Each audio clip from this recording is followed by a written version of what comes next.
Intamin just released 4 new design concepts for their company, but a little closer look at them and they look really similar to other creations by other ride manufacturers. Is Intamin copying them, and will this be their new future? Tune in on Coaster Chat to find out.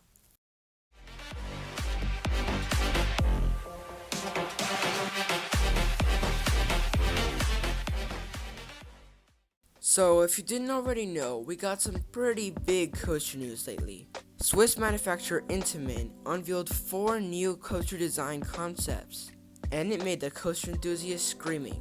But if you take a closer look at them, you can tell that some of these attractions look a little bit inspired to some other attractions created by different ride manufacturers.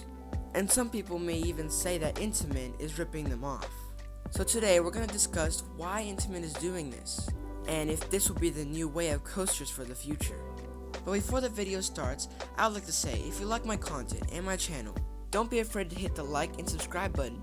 80% of you who watch my videos aren't subscribed, and it would really help a lot if you click the subscribe button and the notification bell to know when new videos are out. But anyways, back to the video. So why is Intamin copying other ride manufacturers? Well, if you don't know what I mean by copying, let's look at all these new design concepts one by one and see how similar are they to other ride attractions created by other ride manufacturers. So the very first new Intamin concept we're going to look at is the all-new Hot Racer. The Hot Racer comes in 3 models, and all of them is a single rail coaster. So let's look at all 3 of them. So the very first one is the Infinity. This is a dueling launched single rail coaster, and apparently it's the world's most compact dueling single rail coaster. So this one is made for some smaller parks that want something small to fit in with their small plot of land. Next is the Overdrive. This one is not a dueling single rail coaster, but it's also compact and has a double launch, with some pretty good twisting elements and some good airtime throughout the entire coaster. And finally, we have the Autodrome, which is the biggest of all of them, and this one is a dueling. Apparently it has 20 dueling moments, which is a world record. The ride lasts 75 seconds. It apparently laps the whole entire course twice, with 2 boosts and 2 launches. And is still compact, but it's pretty big and long to make it more thrilling. So immediately when you look at this new coaster, what does it look like to you? An RMC Raptor. If you remember, back in 2018, RMC unveiled the all-new RMC Raptor. The RMC Raptor is a single rail coaster that's essentially a roller coaster, but instead of having 2 rails, it has 1. The coaster was extremely thrilling, very compact, and cheap for theme parks, hence why Six Flags has them, and made all the coaster manufacturers go NANI? And RMC, who was known for only hybrids, became known for their successful RMC Raptors. Now, almost every theme park wants one, and almost every coaster enthusiast wants to ride one, no matter if it's a clone or not. And it caused some competition between other ride manufacturers. But it was all okay, because Intamin unveiled some pretty awesome launch coasters. GCI started creating hybrids, but instead of steel track, it was steel supports. And now wooden roller coasters can invert, which is awesome.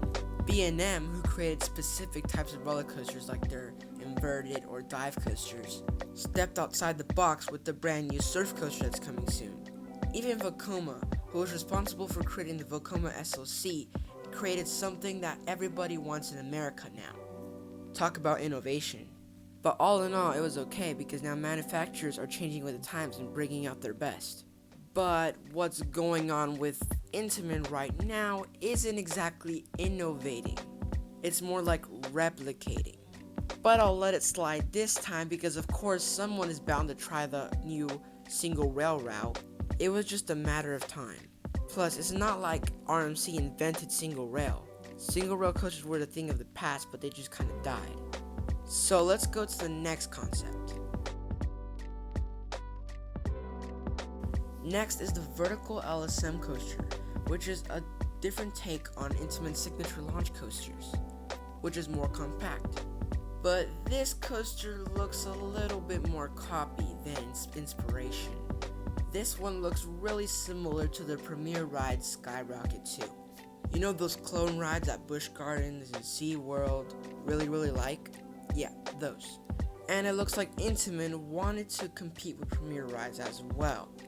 Pretty much the only difference between this ride and the Skyrocket 2 is the fact that it has a launch that goes upside down, which is pretty nice, but like I said, it's copying.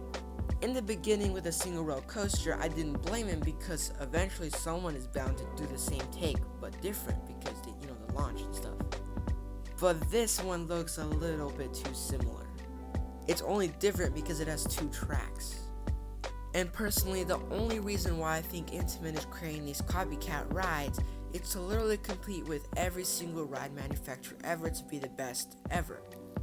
But it's never gonna happen because every ride manufacturer has a specific skill, like RMC and their hybrids and Raptors, then GCI with their wooden coasters, B&M and their many stand-up, dive, floorless, and before this, Intamin used to be known for their launch coasters.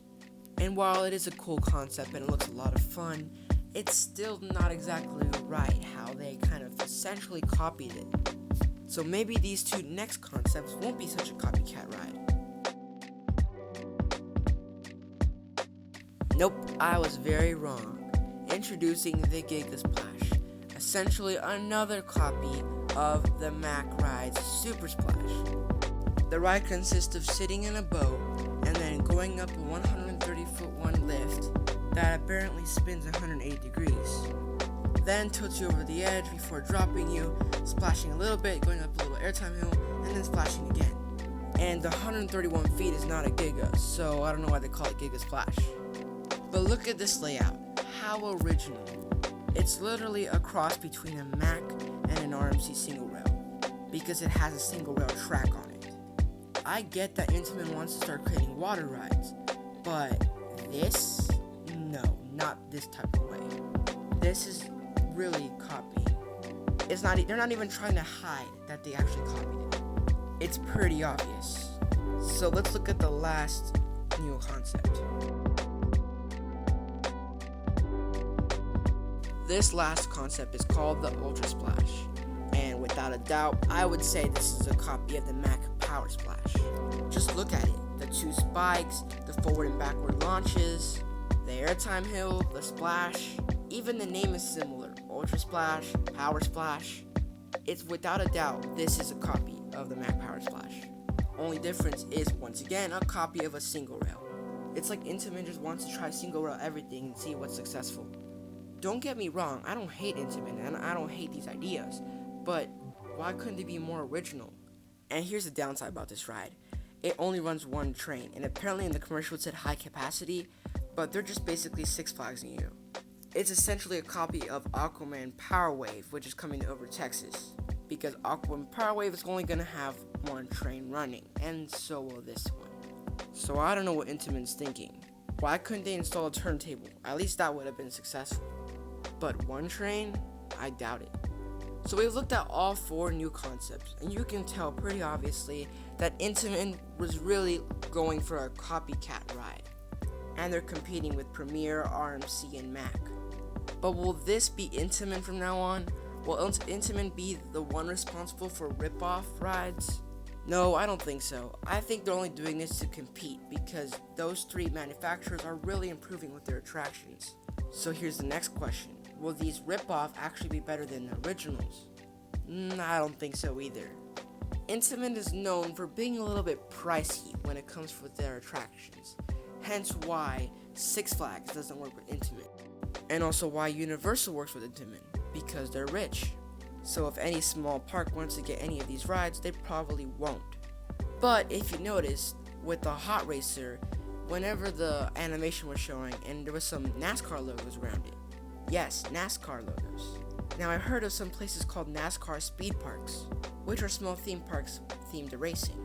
So maybe the Intamin Hot Racer is meant specifically for the NASCAR speed parks. And if you remember in Epic Universe with the new dueling coaster they're getting, it looks pretty similar to the Hot Racer. Hence why, again, Intamin, rich, with money because of Universal. Overall, though, these are pretty fun, and I would like to see them in action, but Intamin has to be more original now, especially if they want to keep up with the other ride manufacturers.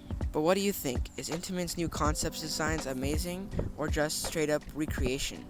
Comment below. But anyways, thank you for watching. This is JV Thrills signing out.